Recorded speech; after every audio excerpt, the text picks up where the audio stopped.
that the United Kingdom formally recognizes the state of Palestine.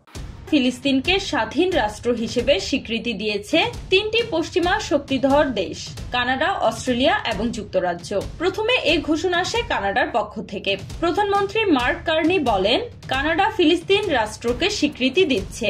একই সঙ্গে ফিলিস্তিন ও ইসরায়েলিদের জন্য একটি শান্তিপূর্ণ ও টেকসই ভবিষ্যতের পথ তৈরি করতে আমরা প্রতিশ্রুতিবদ্ধ।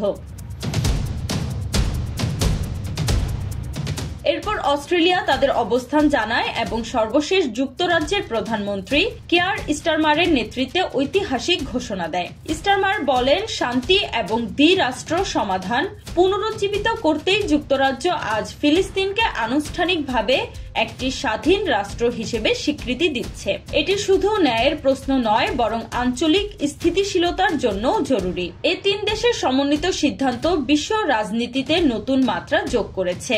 লন্ডনে এত বড় মাছ, ওয়াও! মাছে ভাতে বাঙালি, আর সেই মাছ পেতে আসুন লন্ডন ফিশ নেটে। জি হ্যাঁ, ইস্টহ্যাম পুরাতন টাউন হলের সন্নিকটে আপনার প্রিয় মাছের সম্ভারে ভরপুর। আসুন, দেখুন, বাজার করুন ছোট বড় সব ধরনের মাছ। দীর্ঘদিন ধরেই ফিলিস্তিনকে স্বীকৃতির দাবিতে বিভিন্ন দেশ ও সংগঠন আহ্বান জানিয়ে আসছিল।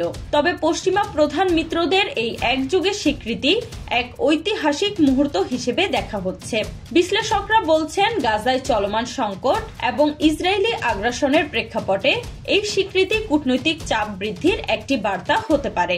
একই সঙ্গে এটিকে মধ্যপ্রাচ্যে শান্তি প্রতিষ্ঠার লক্ষ্যে নতুন রাজনৈতিক চেষ্টার সূচনা হিসেবেও দেখা হচ্ছে।